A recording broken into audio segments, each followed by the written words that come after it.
بیننده های عزیزم، چیزای مادر مریم جان برشان تسلیم دادیم. ما حالا آمدیم که از مریم جان برش تسلیم بدیم، از الماس جان برشان تسلیم بدیم.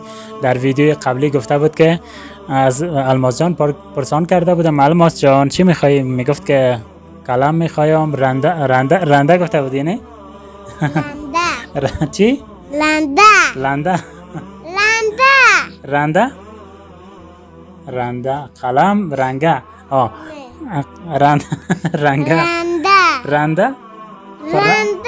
رنده کدامش رنده است؟ این رنده است نه؟ آفرین، نام از این رنده است.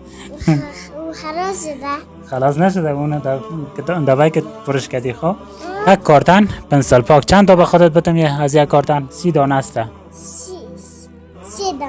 3 تا؟ تو چقدر با قناعت هستی؟ اینه 3 تا به خودت. چند تا؟ 3 تا؟ 3 تا کلش بتم؟ 3 تا زیاده، کمش کنم. بس ده 3 تا. اینه 3 تا شد. صحیح شد. 1 2 تا 3 تا صحیح شد. نه 3 تا نیست. اینه مریم ترسمی. اینه صحیح شد. بسته بسه. اینه دیگه‌شه. اینه هم قدر به مریم باشه. دیگه‌شه ما ببرم خانه. این باید بده با توشه 2 متر دیدشم یه هیچ به من نباشه.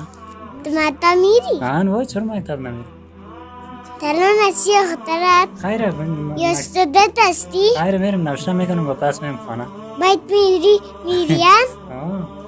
هموطنان عزیز، یک دانه تختان برشان گرفتیم.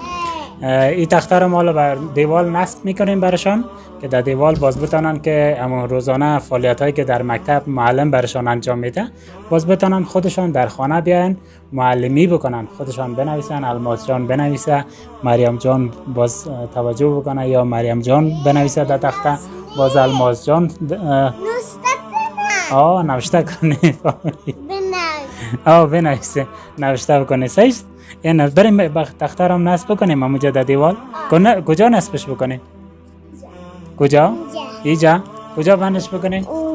اونجا بند بکنیم. خب میریم این حالا بخیر تخته رو بند میکنیم براتون. هموطنان عزیز، بازم تشکر میکنم همچنان از خانم سرایا بشیر که در این بسته کمکی که امروز برشان آوردین، گرچه قبلا هم برشان کمک انجام شده، ماشین آلات چیز دیگه که برشان خریداری شده بود آوردیم برشان تسلیم کردیم، ولی در بسته کمکی امروز همچنان خانم سرایا بشیر از کشور جرمنی سهم داره و همچنان قدیر هدی از شهر ویرجینیای امریکا سهم گرفتن که برای 2 کودک مهربان، برای 2 کودک عزیز قلم و کتابچه و چیزایی که ضرورت دارن برشان خریداری بکنیم و میز خیاطی و دیگه چیزها رو برشان تسلیم کردیم. مریم جان چیزکایت خوبش است؟ بله. قلمدانیت هم خوبش است؟ بله. قلمایت هم بدلت است خوبش است؟ خب کتابچه رسمت چطور؟ خوبش است. بایکت چطور؟ کل چیزت خوبش است؟ باز اگر چیز دیگه هم ضرورت پیدا کردی با ما بگو، ما برات میارم. صحیح است؟ صحیح شد؟ آفرین. مریم جان کس بسیار ترانه‌های خوب یاد داره. هر بار که ما آمدیم یک ترانه خوانده، ولی چون زمان ویدیو طولانی نشه از خاطر ما ترانه‌هایش نگذاشته بودم در ویدیو. این حالا ما از مریم جان میخوایم که بر ما یک ترانه بسیار خوبش و شیرین بخوانه. چی میخوانی مریم جان بر ما؟ کودک نامرتب. خوان بله. بسم الله الرحمن الرحیم. کودک نامرتب، بی سلیقه بی ادب، روز در خواب میمانه، مادر صدا میکنه، بخو صبحانه میکنه 100 بهانه، وقتی که بیدار میشه کار همه زار میشه. خودت یک ترانه دیگه هم یادداشتی؟ یک دفعه دیگه بر من خوانده بودی، خیلی یک ترانه مقبوله که شیرینک بود. کدام ترانه بود؟ بسم الله الرحمن الرحیم. ما کودکانیم، شیرین زبانیم، پیسه نداریم، مکتب بخوانیم، کاکا کلینر، ماما موتروان، ما را برسان تا کودکستان.